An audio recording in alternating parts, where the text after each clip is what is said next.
Tu nous as donné un équipement là? Ouais. Je t'ai donné un verre. L'objectif, c'est que maintenant, je te fasse goûter un peu les vins issus de nos réserves. Donc, ce qui se passe en Champagne, c'est qu'on a une importance très fortement marquée sur la nécessité de faire des assemblages. On en a parlé, on va assembler différents parcelles, parfois même différents villages. On va assembler différents cépages, notamment Chardonnay, Meunier, Pinot Noir. Chez nous, au domaine, on a une majorité de Meunier, on est à 80% de Meunier. 20% de Chardonnay et je vais dire un peu moins d'1% de Pinot Noir. D'accord. On a ici, en Champagne aussi, une nécessité d'assembler des millésimes. Donc on va assembler différents vins de différentes années. D'accord. L'objectif, c'est d'arriver à aligner un peu le goût. On appelle ça le goût maison, ce qui va nous permettre de nous identifier un peu nous. La bouteille Hulens goûte Champagne Hulens. D'accord. Après ça, on peut s'amuser à faire plein de parcellaires, de millésimés, de cuvées particulières. Ça, c'est pas un souci. Mais on se concentre, en tout cas, dans mon idéologie, très fort sur la réalisation de cuvées de base, fortement marquées par un goût maison, par une identité. Ok, ça c'est défini à la base du goût par rapport à ce que tu veux. C'est ça, c'est comme une cuisine. C'est un peu ce que nous, on aime. On essaie de relever dans nos vins ce qu'on aime, ce qu'on a envie. Tout ça en utilisant le terroir avec lequel on travaille. Ok, d'accord. Donc quand tu dis goût maison, c'est-à-dire que on peut goûter une bouteille qui a été faite cette année, une qui sera faite l'année prochaine et une qui a été faite l'année dernière. On va retrouver un goût qui va être similaire en fait. C'est ça. On va se retrouver dans une ligne de conduite plus ou moins identique. Pas de déception, c'est-à-dire que si on aime le champagne Hulens, normalement tu devrais l'aimer au fur et à mesure du temps. Et peu importe où on l'achète, on aura toujours le même goût. Okay. Exactement. Bon bah santé. Santé. T'as combien de cuvées ici? Alors ici, on va travailler en moyenne au domaine 2 cuvées principales. Et autour de ces 2 cuvées principales, on va graviter des cuvées plus parcellaires, plus millésimées, plus spécifiques, des rosés, des coteaux, des vins tranquilles, ce genre de choses. Mais on se concentre fortement sur la réalisation de 2 cuvées principales. Alors là, je te fais goûter un de nos premiers vins. Ça, c'est le vin qui, pour moi, à mon sens, est le plus important au sein d'un domaine viticole champenois. C'est ce qu'on appelle la réserve perpétuelle. C'est un peu comme un fond de sauce, pour parler de manière assez schématique. Ça va toujours être la base de notre assemblage. Ouais. Okay. De cette partie-là, on va venir ajouter d'autres fûts et d'autres vins pour composer notre cuvée. Okay. Mais on essaie de démarrer toujours, en tout cas, avec cette réserve. C'est elle, une fois encore, qui va donner cette première guidance, cette première trame de ce qu'on appelle le goût maison. Ok. Et tu dis que c'est toujours la réserve de base. Ça veut dire que depuis votre première vendange, il y a encore à l'intérieur du jus de cette première vendange? Tout à fait. Imagine-toi que ça a été rempli avec le vin de 2016. Ouais.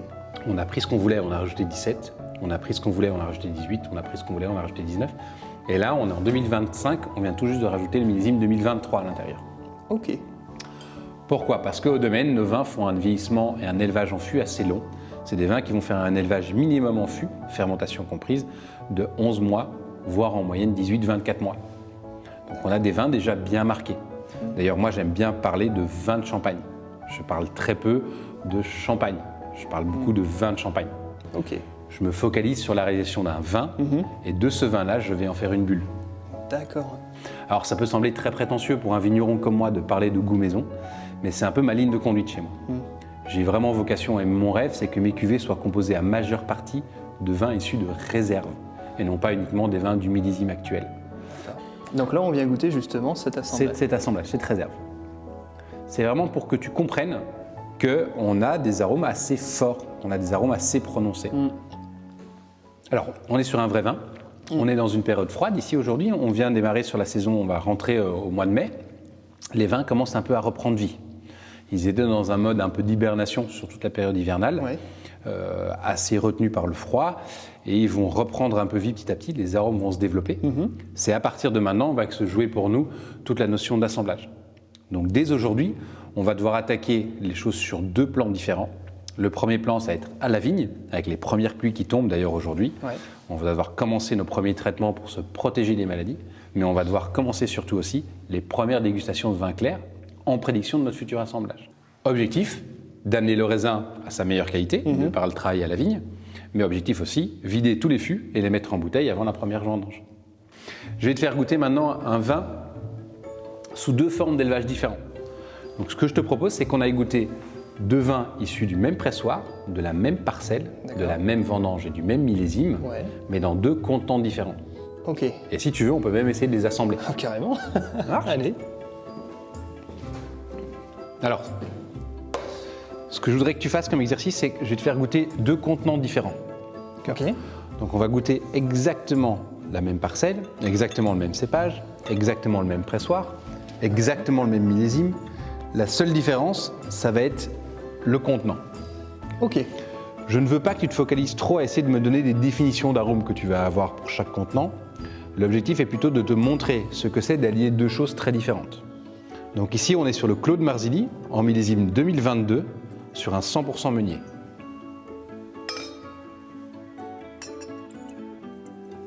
Donc ça, on l'a pressé en septembre 2022. Il est rentré directement après le pressoir, dans les cuves de débourbage qu'on a vues en haut. Et suite aux cuves de débourbage, on l'a tout simplement entonné dans l'œuf que tu vois ici.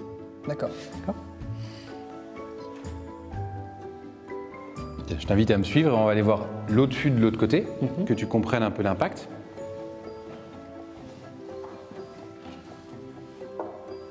Ouais, je te laisse d'abord un peu goûter à ton aise, voir ce que tu ressens.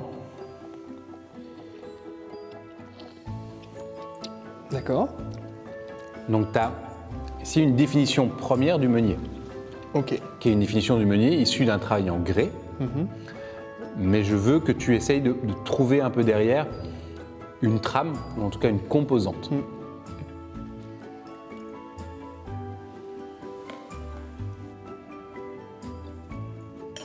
Merci. Là, je voudrais que tu gardes un peu de vin dans ton verre. D'accord. Donc pour rappel, Je dis rien. c'est exactement la même parcelle, le même vin, le même millésime, tout est identique. Ok. Et même pressoir, tu mets. Même pressoir. La seule différence, c'est le contenant. D'accord. Ici, on est dans un bois, un fût neuf. Nous, c'est très important puisque, comme je te l'ai montré, on élabore nos propres fûts sur le domaine. Ça, c'est un fût élaboré au domaine. C'est un fût qu'on a coupé en 2018, un arbre qu'on a abattu en 2018, qu'on a laissé maturer et on a réalisé notre fût en 2022 avec. Ok. Moi, je sais ce qu'il y a de marqué effectivement ici. Chêne français, Montagne de Reims, Exactement. année de fabrication 2022. Nous, chaque année, ici, on va aller couper des derrets dans la forêt.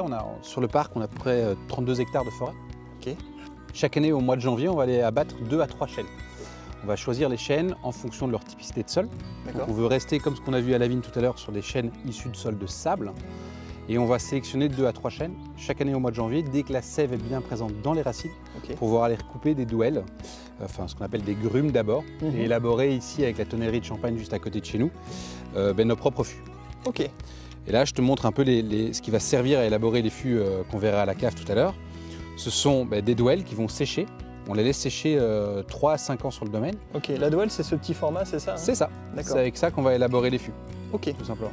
Donc chaque année, on va aller les retourner pour que tu aies 2 faces. Hein. Cette face-ci, tu vois, qui est beaucoup plus claire aujourd'hui. On va aller la retourner pour qu'elle redevienne dans cette même couleur-là, Ok. et vice-versa. En fait, D'accord. essayer d'obtenir une homogénéité sur le bois et élaborer avec ça nos propres fûts. Ok. Et ce que tu vois ici, c'est à chaque fois un tas qui est issu d'un chêne. Chêne numéro 1, chêne numéro 2, chêne numéro 3. Et si je te prends ici tout simplement les derniers en date, tu vois, ça c'est un chêne qui a été, c'est le 478e chêne. Ok. Qui est utilisé du coup pour Qui est fabriquer. utilisé. Donc on a marqué nos chênes. Ouais. Et ça a été abattu le 12 mars 2021. Ça a été transformé en douelle le 12 mars 2021. Ok. Donc ça sèche maintenant depuis 21 pour pouvoir élaborer nos fûts après. D'accord. Ok. Et avec un chêne, vous faites combien de fûts à peu près? Alors ça va dépendre de la taille du chêne majoritairement. Ouais. Ça c'est un gros chêne comme tu le vois puisqu'il y a des très longues lattes. Tu vois ici. On va élaborer avec celui-ci des fûts de 600 litres. Sinon on va élaborer en moyenne avec un chêne 2 à 3 fûts D'accord. de taille champenoise qui sont des tailles pour nous de 205 litres. Ok. On les verra à la cave tout à l'heure. Ouais. Différent du coup des fûts bordelais. C'est ça, 225, Ouais. Et des fûts bourguignons. 228. C'était pas une interro, bien répondu. Ah bah merci, tant mieux. Ok. Juste une dernière question. Ouais. Pourquoi avoir choisi de prendre du coup des chênes du domaine? Alors, l'idée pour moi elle était assez simple, c'est de fonctionner avec un mot que j'aime bien, Ouais. c'est agro-silvio-pastoral. Ça veut dire essayer d'occuper l'espace le plus largement possible, c'est-à-dire essayer de travailler un peu en autarcie Ok. avec ce qu'on a. Ok. C'est typiquement de ce qu'on avait dans les abbayes avant. C'est d'essayer de se dire, sur le domaine, si on a des chênes, qualitatifs ou moins qualitatifs, utilisons-les pour pouvoir valoriser ce produit. Non pas uniquement en bois de chauffage, mais pour pouvoir très bien faire demain une charpente ou des châssis de fenêtres comme on a déjà fait sur le domaine. Et les plus belles parties, les parties les plus nobles, les utiliser dans la production de vin. Ok. Donc on a vraiment voulu fermer ça. Pour bien comprendre, on est conscient ici au domaine qu'on n'a pas les plus beaux chênes de France, c'est sûr et certain. D'ailleurs, Marzilly, c'est un ancien mot qui signifiait marais. Donc on est sur des sols beaucoup plus humides. Ouais. Donc c'est des moins beaux chênes que ce qu'on peut avoir à Fontainebleau, qui ont servi depuis toujours à faire les fûts. Mais, par contre, on a la chance d'être corrélé à notre terroir. Ce que je te disais tout à l'heure, chêne de sable sur parcelle de sable. On a le même climat, il sèche à l'extérieur au même rythme que la vigne, donc tout s'imbrique l'un dans l'autre. Il y a une cohérence. Et on espère avoir en tout cas une meilleure symbiose des deux. Donc ici, on va directement aller jouer sur des notes aromatiques totalement différentes. On vient prendre une palette aromatique beaucoup plus complexe. On a ces arômes de chauffe, de tabac, de grillé, qui peuvent parfois même te faire penser à certains whiskies ou des choses un peu plus tourbées. Oui, on tout a à même fait. du café, ces arômes-là. Ouais, quand tu as dit whisky, effectivement, j'ai ce côté tourbe. Ça vient à lui. On garde un peu dans le verre, D'accord. on va tenter un assemblage. Ouais. On va essayer de faire un 50-50. Ok. Alors, nous, on fait ces assemblages de manière beaucoup plus précise. On utilise des pipettes, des niveaux, des éprouvettes. On est à la virgule près. Oui, je suppose que c'est Là, bien c'est pour calculé. vraiment te donner un impact sur le vin en direct. D'accord. Donc, on mélange pour bien l'assembler. C'est ça.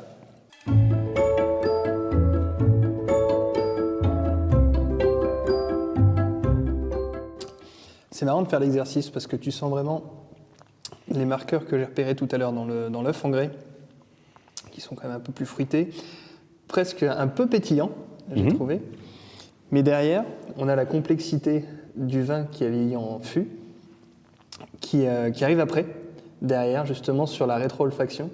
Alors, tu as raison. Le fût, l'apport du bois et de ces arômes un peu plus boisés va nous permettre de tendre le vin. Et si sur le premier contenant, on pouvait avoir tendance à avoir une forme un peu plus ronde, un peu plus confortable, si je peux dire ça comme ça. On avait des arômes qu'on venait chercher sur les parties latérales de la bouche. Ça pouvait être un peu pâteux, ça pouvait manquer un peu de digestibilité et de tension, un petit manque de fraîcheur. Et en rajoutant une partie de bois neuf, on vient lui donner un certain kick. On vient réveiller cette structure, on vient restructurer le vin pour lui donner une tension un peu plus forte.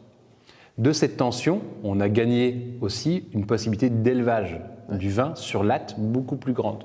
Donc il aura plus facile à tenir sur la bulle, plus facile à vieillir sur la bulle. Je ne sais pas si c'est le cas, mais est-ce que la prise de mousse va apporter quelque chose supplémentaire au champagne ou pas? La prise de mousse est très changeante. C'est un peu à prendre comme un exhausteur de goût. D'accord. C'est de l'oxygène, enfin, du gaz carbonique avec l'oxygène, et donc il vient révéler certains arômes, les positifs comme les négatifs. C'est très facile à comprendre. Si tu as un mauvais champagne, il suffit de le mettre très froid avec beaucoup de bulles, tu as cassé tous les arômes. Goûter un champagne de qualité, c'est un champagne qui peut être servi à 16-17 degrés sans difficulté. J'exagère, mais on est plutôt aux alentours de 12 à 16, avec une bulle presque pas présente, une bouteille ouverte depuis la veille. Les arômes, s'ils sont positifs, si c'est là, il n'y a aucun souci. C'est toujours pour ça que nous, on parle d'un vin de champagne, et non pas spécialement d'un champagne. Puisqu'on utilise la bulle pour porter le vin, et pas du tout pour masquer certains arômes. Prends bien en considération que nous, à partir du moment où on fait notre assemblage, bien souvent, nos vins ne seront vendus que 36 mois plus tard.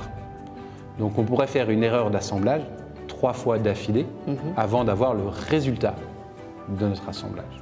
Nous, aujourd'hui, on réfléchit à une bulle qu'on va déguster sur table, bien souvent dans 3-5 ans. Et il y a d'autres vignerons en Champagne qui libèrent des bouteilles 15 ans plus tard. Donc il faut imaginer que c'est un long process. Ça apprend la patience. Le goût maison, c'est un goût qui te plaît à toi? C'est un goût qui plaît à qui? Comment tu l'as défini? Alors, il doit être défini notamment en premier lieu par le terroir avec lequel on travaille, par le lieu sur lequel on est. Ce lieu, comme j'ai dit, c'est la localisation, c'est les expositions, la température et le climat, c'est aussi le sol. Et tout ça corrélé au cépage. Donc en effet, nous, on va travailler sur un certain goût qui est d'abord guidé par ça, mais ensuite, en second, vient un peu ce qu'on aime nous. Et d'ailleurs, une question très éloquente à poser à un vigneron, bien souvent, c'est quelle est ta saison préférée? Puisque par rapport à sa saisonnalité, tu comprends un peu ce qu'il aime manger, ce qu'il aime faire, et tu as une trame, une idée en tout cas, de ce qui se trouve dans les vins. D'accord. Moi, c'est l'automne. On a des vins beaucoup plus aromatiques, beaucoup plus forts, beaucoup plus posés. On a les accords qui vont avec, cette image d'un Chesterfield, fauteuil en cuir au bord d'un feu avec un plat en cocotte, une tarte tatin. Tout ça, ça fonctionne bien. C'est l'opposé, par exemple, de certains vins qui pouvaient être pour quelqu'un qui est beaucoup plus estival, printanier, sur une grande tension, une fraîcheur, une bulle très prononcée, une légèreté, des agrumes. Ça, on les a moins sur mes vins. Ouais. Donc, pour répondre à ta question, oui, c'est comme pour tout chef de cuisine, si on refait la corrélation avec ça, c'est nous qui aimons notre assemblage d'abord. C'est vraiment une carte d'identité, en fait. Tout à fait. C'est la beauté du métier de vigneron. C'est un peu aussi un métier qui peut être narcissique dans un certain sens. Parce qu'on finit par être dans une position où au-delà de nos vins, eh bien, on a une certaine part d'identité de nous. Et les gens qui boivent nos vins et qui réclament nos vins sont aussi contents de retrouver quelque chose, une part de nous dans ces bouteilles, quoi.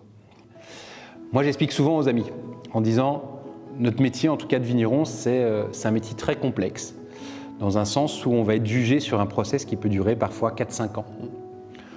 Je m'explique. On va décider où planter, quel cépage planter, comment l'élever, comment le tailler, quand le vendanger, le mettre en fût ou en cuve, le fermenter longuement ou courtement, l'élever longtemps ou pas, le mettre en bouteille, une prise de mousse force, peu importe, un dégorgement sucré, pas sucré, une étiquette bleu ou rouge, une conversation, une histoire, un marketing. Tout ça, on est l'unique tributaire de toute cette process, de toute cette chaîne de fabrication, du début à la fin. Elle va durer en général 4 à 5 ans. Ouais. On est l'unique acteur depuis le début jusqu'à la fin. Et seul contrôle du process de A à Z, de la vigne jusqu'à la commercialisation parfois de la bouteille. Jusqu'au discours qu'on va donner à la bouteille, jusqu'à l'étiquette qu'on va lui donner, en partant depuis zéro. Une fois du coup que vous avez fait votre assemblage, derrière, l'étape qui suit, c'est ce qu'on appelle en Champagne la prise de mousse. On va tout simplement rajouter des levures et du sucre pour pouvoir mettre dans la bouteille. Et on verra ça après, réaliser dans la bouteille une prise de mousse, donc une seconde fermentation, où cette fois-ci, le gaz carbonique, au lieu de s'échapper comme il le fait en fût ou en cuve, va se retrouver emprisonné dans la bouteille et donc va se lier d'une certaine forme avec la bulle. Et de là, on obtient l'effervescence champenoise. Donc là, tu viens nous montrer la prise de mousse. C'est ça. En fait, entre les assemblages qu'on a faits, on vient assembler les différents fûts ensemble, rajouter un peu de liqueur, un peu de sucre, faire ce qu'on appelle une liqueur de tirage, tout simplement pour pouvoir amener le vin à faire une fermentation en bouteille cette fois-ci. Sauf que cette fois-ci, il est enfermé par une capsule, et donc la fermentation a lieu à l'intérieur de la bouteille, mais le gaz carbonique, lui, ne peut pas s'échapper. Donc il vient se lier au vin et créer ce qu'on appelle une prise de mousse. D'accord, il est emprisonné à l'intérieur. Il est emprisonné à l'intérieur. Je vais vous montrer une autre bouteille. On va aller chercher une bouteille qui n'est pas encore remuée, pour vous montrer un peu l'impact du dépôt d'Élie. Je ne sais pas si on le voit bien ici. Je vais prendre de la lumière. On a ici à l'intérieur tout le dépôt d'Élie. Ce sont toutes les lies mortes, issues notamment de cette fermentation. Tu les vois ? Oui. Comme dans le tonneau qu'on a vu tout à l'heure. Exactement. Mais cette fois-ci, elles sont en bouteille. Regarde, si je secoue la bouteille, je vais faire réassembler ces lies. 1, 2 et 3. Et le vin, du coup, est complètement trouble. À ne pas faire chez vous. Alors ça, c'est pas possible chez vous parce que vous l'aurez jamais comme ça. C'est une bouteille qu'on ne peut pas vendre. Ensuite, on vient aller mettre cette bouteille sur un pupitre. D'accord. Et pendant 21 jours, on va aller la remuer, lui donner un quart de tour à gauche, un quart de tour à droite, et la faire redescendre petit à petit jusque sur le goulot. Ok. Tout ça pour qu'on puisse retrouver à la fin dans la bouteille le dépôt d'Élie. Ah oui, qui se retrouve effectivement tout emprisonné dans le goulot. Exactement. Et le reste de la bouteille est clair. Et tout le reste de la bouteille est totalement clair. D'accord. On le voit moins ici, mais tout le reste de la bouteille est clair. Ok. D'accord. On va aller la dégorger pour l'ouvrir. Que tu goûtes un dégorgement à la volée ? Ouais. On va essayer.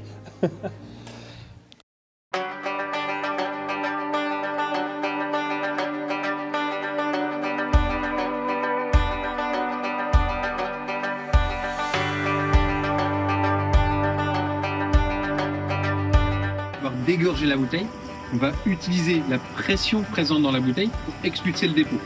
Ok. Si j'ouvre la bouteille trop tôt, je vais perdre trop de vin. Et si j'ouvre la bouteille ne fût-ce qu'un peu trop tard, la bulle va toucher les lies mortes. Si la bulle touche les lies mortes, on retombe, quand on a eu tout à l'heure, une bouteille totalement trouble. D'accord. Prêt? Prêt. Je vais lever tout doucement. 1, 2. Et